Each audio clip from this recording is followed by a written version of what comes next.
یا رب صلی وسلم دائما ابدا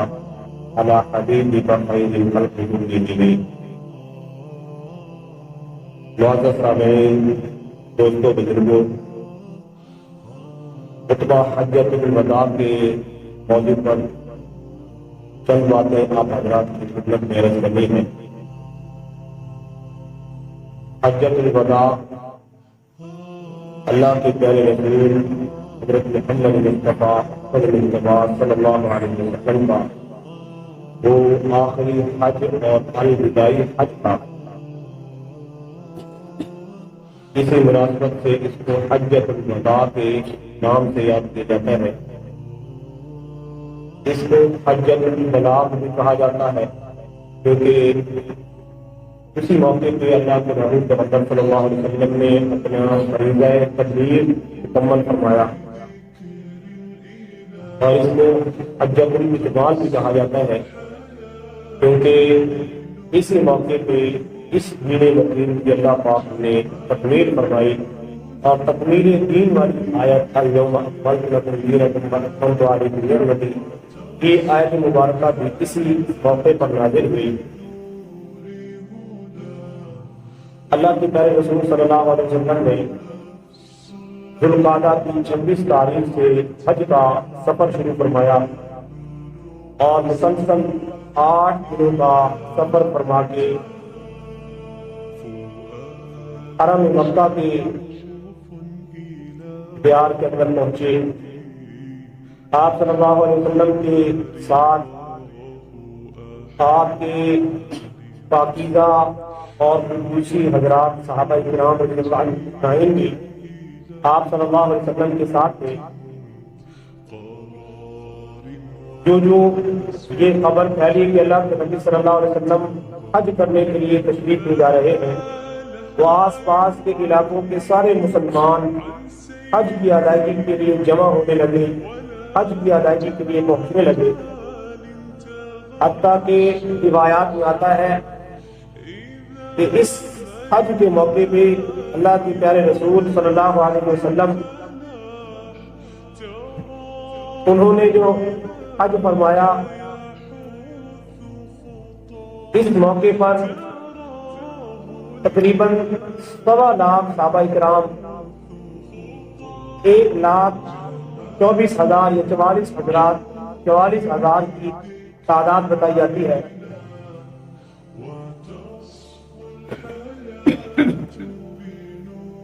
اس موقع پہ اللہ کے نبی صلی اللہ علیہ وسلم نے مختلف خطبے ارشاد فرمائے، اور ان خطبوں کے اندر آپ صلی اللہ علیہ وسلم نے آخری باتیں، آخری وصیتیں اور پورے دین کا خلاصہ ارشاد فرمایا۔ آپ صلی اللہ علیہ وسلم نے عرفات کے میدان میں 9 ذی الحجہ کو زوال کے بعد ایک خطبہ ارشاد فرمایا، اور یہ ارشاد فرمایا کہ لوگوں، میری اور آپ کی یہ ملاقات اس میدان میں ہو رہی ہے، ایسی مجلس، ایسا میدان ہمیں شاید پھر کبھی نہ مل سکے۔ یہ خبر تھی آپ صلی اللہ علیہ وسلم کی اس دنیا سے پردہ فرمانے کی۔ تو آپ صلی اللہ علیہ وسلم نے جب یہ ارشاد فرمایا تو بعض صحابہ پر یہ بات بڑی گراں گزری کہ آقا کریم صلی اللہ علیہ وسلم کی اس میں جدائیگی کی خبر دی جا رہی تھی کہ آپ صلی اللہ علیہ وسلم اس دنیا سے پردہ فرمانے والے ہیں۔ آپ صلی اللہ علیہ وسلم نے دوسری بات یہ ارشاد فرمائی، ان اعراضکم واموالکم ودماءکم حرام کحرمت یومکم ھذا وفی بلدکم ھذا وفی شہرکم ھذا۔ اے میرے صحابہ، اے لوگوں، یاد رکھنا کہ تمہارے خون آپس میں تمہارے لیے، تمہارے مال، تمہاری عزت آبرو ایسے ہی حرمت والے ہیں جیسے کہ آج کا دن حرمت والا ہے، جیسا کہ یہ مہینہ حرمت والا ہے، جیسا کہ یہ شہر، جس شہر میں ہم بیٹھے ہیں، جس شہر میں ہم کھڑے ہیں، یہ شہر جیسے حرمت والا ہے، ایسے ہی مسلمانوں کی جانیں، مسلمان کے خون اور مسلمانوں کے آپس میں جو مال ہے وہ بھی ایسے ہی محترم اور حرمت والے۔ آقا کریم صلی اللہ علیہ وسلم نے یہ بھی ارشاد فرمایا، یاد رکھنا، لا فضل لعربی علی العجمی ولا العجمی علی العربی ولا لاسود علی الاحمر ولا لاحمر علی اسود الا بالتقوی۔ اے میری امت کے لوگوں، کسی عربی کو اجمی پر، کسی اجمی کو عربی پر، کسی گورے کو کالے پر، کسی کالے کو کسی گورے پر کوئی شرف فضیلت حاصل نہیں ہے الا بالتقوی۔ شرف فضیلت اگر کسی کو ملے گا تو صرف تقوی کی بنیاد پہ ملے گا۔ اللہ کے نبی صلی اللہ علیہ وسلم نے رنگ و نسل، حسب نسب، علاقے اور ان سب کا تعصب اور فرق مٹاتے ہوئے سارے مسلمانوں کو ایک امت بننے کا، ایک مٹھی بننے کی تلقین فرمائی کہ سارے کے سارے مسلمان اللہ کی نظر میں برابر ہیں۔ تقوی کے اعتبار سے درجات کی اونچ نیچ ہو سکتی ہے، اس کے علاوہ درجات کی اونچ نیچ کا کوئی تصور نہیں۔ آپ صلی اللہ علیہ وسلم نے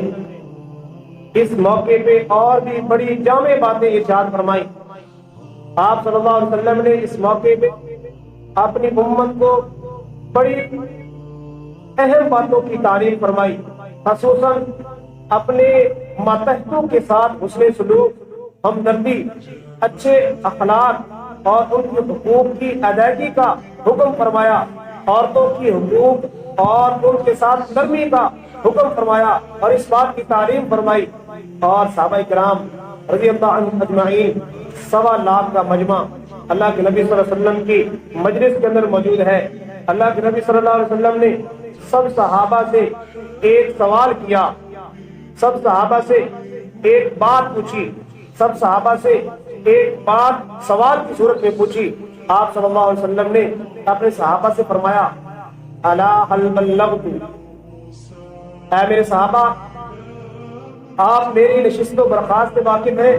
میرے دن رات سے واقف ہیں، میرے اٹھنے بیٹھنے سے واقف ہیں، میری مجلس اور محفل سے واقف ہیں اور میرے ملنے جلنے سے واقف ہیں۔ اے میرے صحابہ، کیا اللہ نے جو میرے ذمے یہ فریضہ تبلیغ سپرد کیا،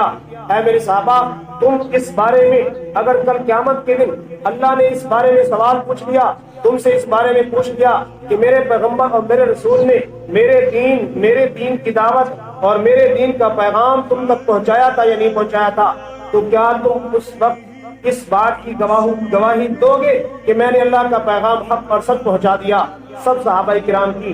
کانوں تک جب یہ بات پہنچی تو سب صحابہ نے جب زبان ہو کے اللہ کے نبی صلی اللہ علیہ وسلم کی اس فریضہ تبلیغ کی ادائیگی کی گواہی دیتے ہوئے کہا کہ اللہ کے نبی صلی اللہ علیہ وسلم فقد ادیت امانتا، آپ صلی اللہ علیہ وسلم آپ نے اللہ کے اس پیغام کو صرف پہنچایا ہی نہیں ہے بلکہ اس امانت کو پہنچانے کا حق ادا کر دیا۔ کیوں کہ اللہ کا یہ قرآن اپنے پیغمبر کو، اپنے نبی رسول کو اللہ قرآن میں یہ فیصلہ سنا رہے ہیں، یا ایھا الرسول بلغ ما انزل الیک من ربک، اے میرے محبوب پیغمبر، آپ کے رب نے آپ کو وحی کے ذریعے جو تعلیم دی ہے، جو باتیں دی ہیں، جو علم عطا کیا ہے، اپنی امت تک پہنچا دو۔ جب یہ اللہ کا حکم نبی کریم صلی اللہ علیہ وسلم پر نازل ہوا تو پھر آپ صلی اللہ علیہ وسلم نے نہ دن دیکھا، نہ رات دیکھی، نہ اندھیرا دیکھا، نہ اجالا دیکھا، نہ صبح دیکھی، نہ شام دیکھی، نہ خلوت دیکھی، نہ جلوت دیکھی۔ ہر میدان کے اندر اللہ کے نبی صلی اللہ علیہ وسلم اللہ کا یہ پیغام لے کے پہنچے، اور اللہ کے نبی صلی اللہ علیہ وسلم نے اس دعوت والی محنت میں اپنے آپ کو اتنا کھپایا، اتنا لگایا کہ اللہ کی ذات کو بھی رحم آ گیا۔ اللہ نے قرآن میں وحی اتار کے اپنے نبی صلی اللہ علیہ وسلم کو تھوڑا آرام کرنے کا حکم دیا اور فرمایا، اے میرے محبوب لعلک باخع نفسک الا یکونوا مؤمنین، اے میرے نبی صلی اللہ علیہ وسلم، آپ کو اپنی امت کا اتنا درد ہے، آپ اتنے درد کے اندر ہیں، آپ اتنی فکر کے اندر ہیں، آپ اتنی محنت کے اندر لگے ہوئے ہیں کہ آپ اس محنت، اس سوچ، اس فکر کے اندر اپنی جان گنوا بیٹھیں گے، اپنے آپ کو اس کے اندر لگا دیں گے اور اپنی جان کو خطرے میں ڈال رہے ہیں۔ اللہ یکونوا مؤمنین، کیوں؟ اس لیے کہ یہ لوگ ایمان کیوں نہیں لا رہے، یہ لوگ اللہ کے دین کے اندر داخل کیوں نہیں ہو رہے، یہ لوگ جہنم کے عذاب سے بچ کے جنت میں جانے والے کیوں نہیں بن رہے؟ اللہ کو اتنا ترس آیا، اپنے نبی پر اتنا رحم آیا کہ اللہ نے وحی کی جو ہے صورت میں حکم نازل فرما کے اپنے نبی صلی اللہ علیہ وسلم کو تسلی دی کہ اے میرے محبوب، میرا جو تو نے حکم پہنچانا تھا وہ پہنچا دیا ہے، اتنا اپنے آپ کو مت کھپائیے۔ پھر میرے بھائیوں، صحابہ کرام نے اللہ کے نبی صلی اللہ علیہ وسلم کی اس دعوت کو اپنی ذمہ داری سمجھا، اور آپ صلی اللہ علیہ وسلم نے اسی موقع پہ پھر صحابہ کرام کی ڈیوٹی لگائی۔ کیا میرے صحابہ، جس طرح تم اپنی زبان سے اس بات کی گواہی دے رہے ہو کہ آپ کے نبی اور رسول نے اللہ کے اس پیغام کو پہنچانے کا حق ادا کر دیا ہے، فَلْيُبَلِّغِ الشَّاهِدُ الْغَائِبَ، اب یہ تمہاری ذمہ داری ہے، میں تمہاری ڈیوٹی لگا کے جا رہا ہوں۔ کس طرح میں نے اللہ کے پیغام کو لوگوں تک پہنچایا ہے، اور پھر تم نے میری اتباع کرتے ہوئے، میری پیروی کرتے ہوئے، جو میری مجلس سے غائب ہے، جو میری مجلس میں موجود نہیں ہے، جو میرے دین سے محروم ہے، ان تک اس دین کو اس کلمے کو، اس دعوت کو پہنچانا تمہاری ذمہ داری ہے۔ پھر صحابہ کرام نے اپنے نبی صلی اللہ علیہ وسلم کے اس حکم پر عمل کر کے دکھایا۔ صحابہ کرام نے اپنے گھروں اور نبی صلی اللہ علیہ وسلم کے محبوب شہر کو، محبت والے شہر کو، مدینہ جیسے اور مکہ جیسے عظیم شہروں کو چھوڑ کے اللہ کے دین کی دعوت کو اس دنیا میں پھیلانے کے لیے گھروں کو چھوڑ دیا۔ ایک طرف اللہ کے نبی صلی اللہ علیہ وسلم کا حکم تھا، اور دوسری طرف نبی کریم صلی اللہ علیہ وسلم کی محبت تھی کہ آپ صلی اللہ علیہ وسلم کا شہر، محبوب شہر، اس میں رہنا ہر ایمان والے کی جو ہے ایک دلی تمنا ہوتی ہے، لیکن صحابہ نے حکم کو ترجیح دی ہے اور محبت کو قربان کر دیا۔ اور پھر صحابہ مختلف جگہوں میں گئے، مختلف ملکوں میں گئے، مختلف شہروں میں اللہ کے اس دین کو، پیغام کو پہنچانے کے لیے صحابہ کرام نے اپنے آپ کو جو ہے پیش کر دیا۔ روایات میں آتا ہے ایک عظیم صحابی حضرت عقبہ بن عامر رضی اللہ تعالی عنہ، وہ شمالی افریقہ کے جنگلات تک اللہ کا پیغام لے کے پہنچ گئے تھے۔ روایات میں لکھا ہے کہ وہ ایک جنگل میں گئے جہاں درندے تھے، حیوانات تھے جو انسانوں کو چیر پھاڑ دینے والے تھے۔ وہاں جا کے صحابہ کرام نے، حضرت عقبہ بن عامر نے، ان کے لشکر نے وہاں جا کے خیمہ لگا لیا۔ سب نے عرض کیا کہ حضرت، یہاں تو بڑا خطرہ ہے، درندے ہیں، ہمیں نقصان پہنچائیں گے، ہمیں تو اپنی جان کا خطرہ پڑ گیا۔ تو حضرت عقبہ بن عامر رضی اللہ عنہ نے، عقبہ بن نافع رضی اللہ تعالی عنہ نے وہاں جو موجود صحابہ تھے ان کو ایک خیمے میں جمع کیا اور ان سے مشورہ کیا، ان سے بات چیت کی۔ بات چیت کرنے کے بعد اس صحابی نے اپنی زبان سے جنگل کے درندوں کو مخاطب ہو کے فرمایا کہ اے جنگل کے درندوں، تمہیں پتہ ہونا چاہیے کہ ہم محمد کریم صلی اللہ علیہ وسلم کے غلام ہیں۔ اب ہم یہاں ہم رہنا چاہتے ہیں، لہذا تمہیں یہاں سے نکلنے کا کہا جاتا ہے، یہاں سے نکل جاؤ۔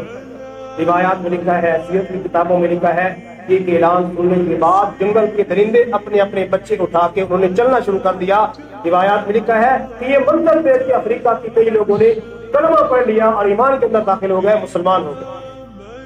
اور پھر اس صحابی نے بحر ظلمات کے کنارے پہ پہنچ کے اپنے گھوڑے کے اگلے پاؤں جو ہے وہاں پانی کے اندر داخل کیے اور اللہ سے دعا کی کہ اللہ، میرا مقصد دنیا حاصل کرنا نہیں تھا، مال و دولت حاصل کرنا مقصد نہیں تھا، اے اللہ میں تو تیرے دین کا پیغام پہنچانے کے لیے آیا تھا،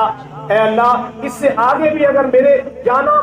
اس سے آگے پہنچنا بھی میرے بس میں ہوتا، یہاں تک میری پہنچ تھی، میری کوشش تھی، میں یہاں تک پہنچ سکتا تھا، اگر آگے جانا بھی میرے لیے ممکن ہوتا تو اے اللہ میں تیرے اس پیغام کو اس سے آگے تک لے جاتا کہ لوگ تیری توحید سے آشنا ہو جاتے، تیری ذات کو پہچان لیتے اور تیری توحید کو مان کے صرف تیرے سامنے سجدہ ریز ہونے کے لیے تیار ہوتے، تیرے علاوہ کسی کے سامنے اپنی پیشانی جھکانے کی کوشش نہ کرتے۔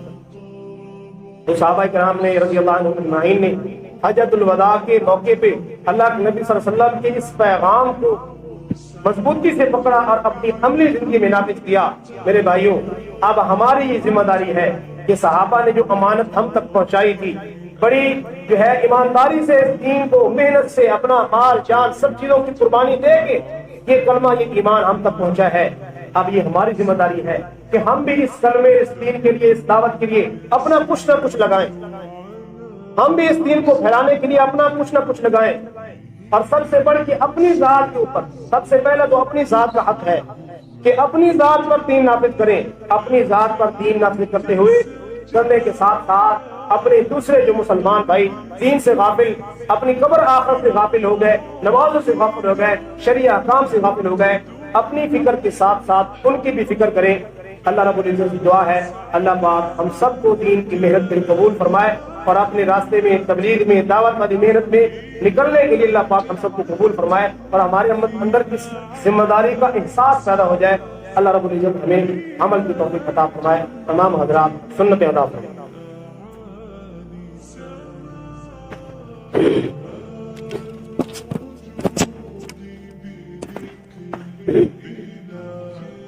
یا رب صلی وسلم دائما ابدا علی حبیبک خیر الخلق کلہم۔ معزز سامعین، دوستوں، بزرگوں،